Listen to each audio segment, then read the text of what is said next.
Welcome to my channel, where we discuss everything and all things politics, economy, and development in Nigeria and around the world. When some registered voters in Kogi Central submitted petition to the Independent National Electoral Commission for the recall of the embattled lawmaker, Senator Natasha when those who want her recall submitted their petition to the Independent National Electoral Commission without their contact address, without their email address, without their phone numbers, the Independent National Electoral Commission ought to have declared their petition defective and closed the matter. But that is not what the Independent National Electoral Commission did. Because they were so biased, they went beyond their mandate by advising the petitioners how to get their petition right, thereby exposing their bias, thereby showing that INEC has become an extension of the ruling All Progressive Congress. What they want to do is to capture Kogi Central through the back door, using INEC as part of the instruments of state against a woman who has been fighting for her rights to be respected, for her rights to be given to her in the Senate. That is what we're going to talk about. How did we get to this level where INEC has openly shown bias against the opposition senator, Natasha, and is doing everything to facilitate her recall, going beyond their mandate, showing their bias, showing that P2B was right when he said that democracy is dying under President Bola Ahmed Tinubu. That is what we're going to talk about in this video. And you need to find a place and sit down, because we're going to talk about this. Take a cup of coffee if you like and sit down, because what is happening in Nigeria is disheartening, and this is a typical example of what we are passing through in this country under the APC administration. Thank you and welcome on board. And if you are new to my channel, you have not yet subscribed to my channel, please subscribe to my channel. Hit the subscription button, hit the notification bell. When you subscribe to my channel and hit the notification bell, anytime I have a new video, you'll be among the first to know. God bless you. Now, the constitution is clear. The role of INEC in recall is clear. When people submit petition, they ought to have studied what they are submitting. They ought to have studied the guidelines on how to submit petition for a recall of a senator or a House of Reps member. It is not the job of INEC to direct them on how to do it. It is their responsibility, those citizens' responsibility, to study the guideline. They can do it with their lawyer or any consultant they like. It is not the business of INEC to correct them and then be facilitating the petition, showing that they have vested interest in that petition. When the registered voters in Kogi Central submitted petition to INEC, what INEC ought to do was to study it, whether it met the requirement set by itself and by the Constitution on how to go about recalling. If it was defective, INEC ought to have stopped the matter like that, and that's the end of the story. Say your petition was defective, it doesn't have contact address, it doesn't have phone numbers, it doesn't have emails, it doesn't have this, it doesn't have that, the requirements. Then dismiss it as incompetent, no more, no less. But what did INEC do? When the petition against against Natasha was submitted to the Independent National Electoral Commission. They submitted it without their contact address, no telephone numbers, no email addresses. What INEC ought to do when that petition came to their notice, it is to dismiss it. Dismiss it outrightly. Because those people ought to have studied the conditions for the submission of petition against any lawmaker. But what did INEC do? INEC provided guidance to the petitioners and tell them, oh, you didn't get this area, go and get this and come back. Can you beat that? And INEC showed, you can see how INEC is working so fast. On Tuesday, March 25, on Tuesday, watch it, in this our Nigeria, where things don't work well, things don't work fast. I didn't know that INEC can perform magic. Like, of course, I know. We saw what they did to Peter Obi in 2023 presidential election. I know they can perform magic. On Tuesday, March 25, the electoral umpire had said that the petitioners failed to provide the necessary contact information as required under the Commission's regulations and guidelines for recall 2024. That was it. Now, what they ought to have done by that Tuesday, March 25, was to declare that petition defective and throw it off. But because they have vested interest, because they are biased against Senator Natasha, because they were playing the games directed to them by the APC administration, they advise those people that you don't have this, you don't have that, go and bring it. Because how do you explain that by Wednesday, all the things, can you imagine? Do you ask yourself, if a real petition is submitted by thousands of people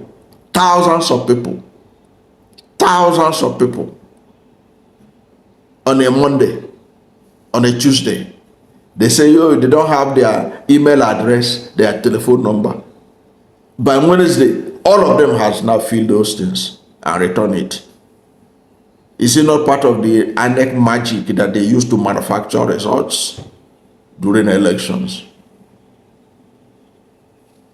And now they say that all those people, they have now submitted, they have now filled in their contact address, their email address, and what have you. By Wednesday, they didn't fill, by Tuesday, they didn't fill it. By Wednesday, less than 24 hours, they have filled it. INEC was so excited to issue a statement telling everyone who cares to listen on Wednesday evening that those who want the petitioners against Senator Natasha Udwaya, they have now fulfilled the condition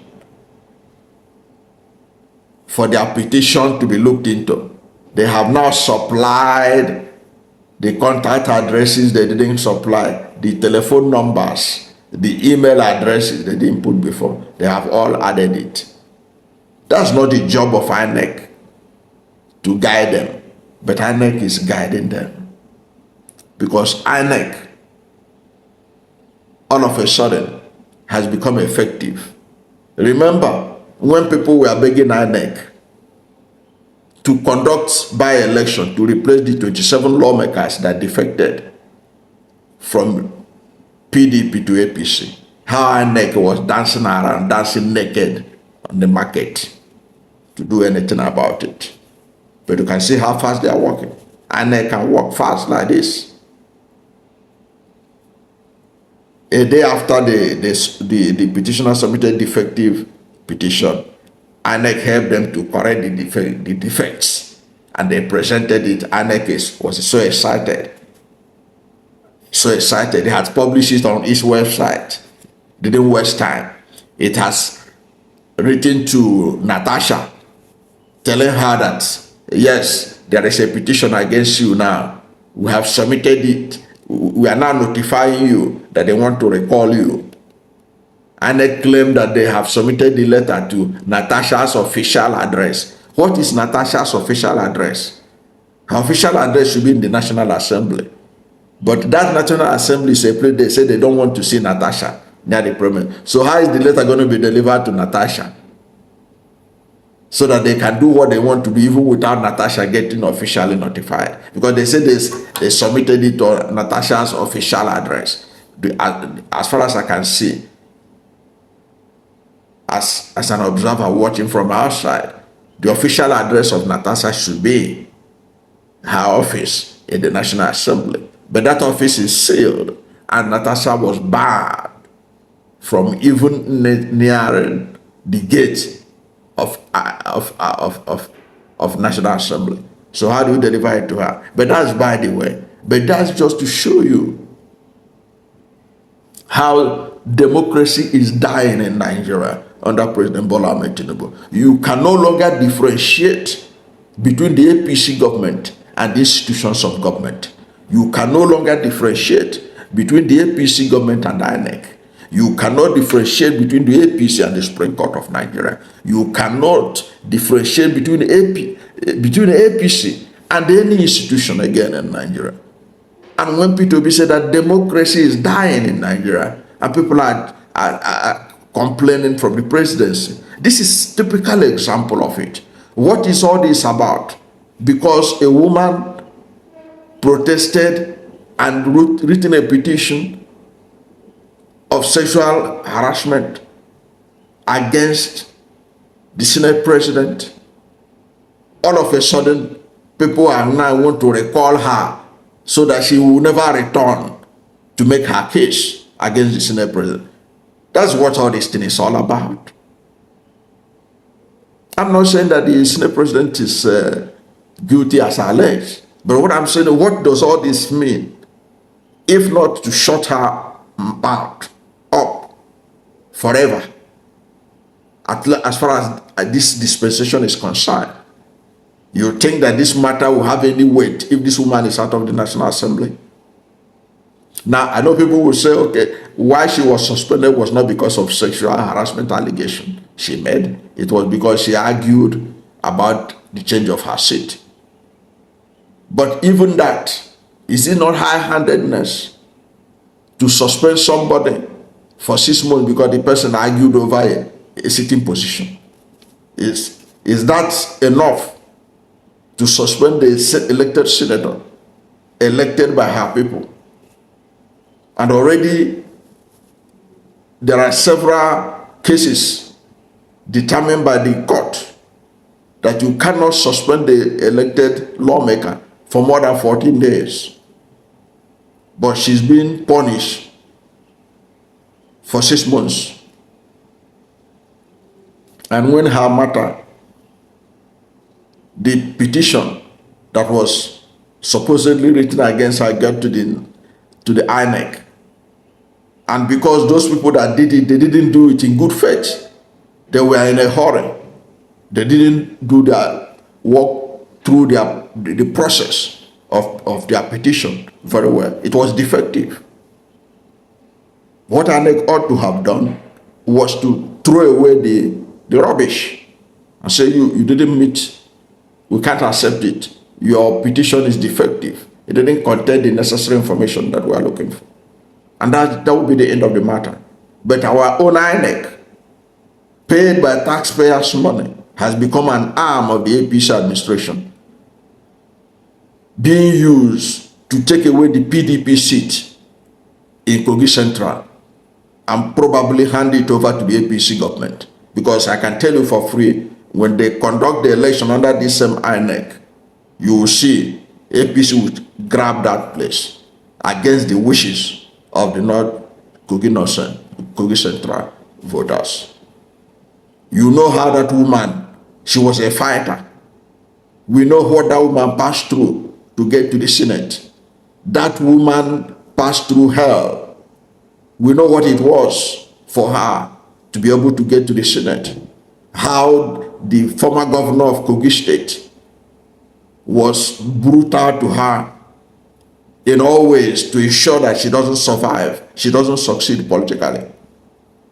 She emerged from an opposition party, PDP, and grabbed that seat through the will of the Kogi people first, and then through the instrumentality of our Nigerian judiciary, which is even a miracle that the judiciary was able to allow the will of the people to succeed, because we know that the judiciary in Nigeria has become bastardized and has become an arm of the ruling government. She managed, she defeated former governor Yaya Bello, defeated Yaya, because he wasn't just, this woman didn't just defeat the candidate of the APC in that local, in that constituency. He defeated Yaya Bello.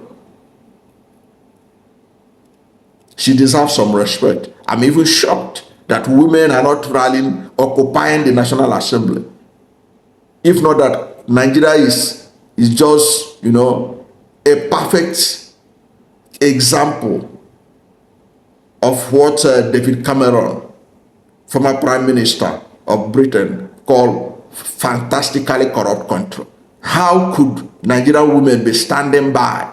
They ought to be occupying the National Assembly until they recall her, given the role, what she symbolizes in a National Assembly of 109 senators. Only 4 are women, and then women are standing by with their population in this country, and she's being marginalized, and nobody's doing anything about it. They are going about their normal business. In India, farmers occupy a particular place in India for several months, for over 7 months, until Indian government yielded to them. But Nigerian women are just lazying about. Some of them are even being recruited to protest against her. What a sad situation. To show you that indeed David Cameron was right. Nigeria is a fantastically corrupt country. That is what we are. If not, how can this woman be passing through this stress just because she protested about a seat? So what? If she protested about a seat, is that enough to now instigate her recall for the whole institution of the state to start working against her? It is so sad. It's so appalling that this is happening. But that is what would you expect in a country where you don't get rule of law? We all know, even Akpabio himself, he contested for the presidential ticket of APC. How did he manage to become a senatorial candidate? Look at Ahmed Lawan. He contested for the presidential ticket of APC. How did he manage to be a senator? Even former governor of Imo State, Rochas Okorocha, he was amazed. He was asking Ahmed Lawan, how did you manage? Which magic did you perform? We contested for presidency together. How did you manage to return to the Senate and get a ticket? And the same way he got a ticket was how Akpabio got a ticket. And these are the people standing moral ground, moralizing for the nation and making laws. And that's how INEC is there, guiding those who want to impeach Natasha, instead of throwing away their useless petition. Since it was defective, at least it would have helped, and their job would have made more easier for them, throwing it away because it was defective. But what did they do? They were guiding the petitioners, directing them. Please, you made a mistake here, go and correct it and bring it. Who does that? If not in a country where democracy is dying, like P2B pointed out. I don't know what you think about this, but whatever is your position, let's hear from you at the comment section. Was INEC right to be guiding the petitioners on how to go about their petition to recall a woman that had been marginalized by the Senate because she made allegation against the principal officer of the Senate president? Is that the right thing to do? What is your position? Let's hear from you. I'm not saying that the allegation she made was right. It is now there for the court and others to determine. But that is not enough for her to be recalled. That is not enough for INEC to collude with her petitioners to facilitate her recall. That's my take. I don't know what you think about this, but whatever is your position, let's hear from you at the comment section. Thank you for watching this video, and if you are new to my channel, you have not yet subscribed to my channel, please subscribe to my channel, hit the subscription button, hit the notification bell. When you subscribe to my channel and hit the notification bell, anytime I have a new video, you'll be among the first to know. God bless you. And please don't forget to like this video, because when you like it, Google will rank it high and recommend it for more people. Thank you, and God bless you and yours.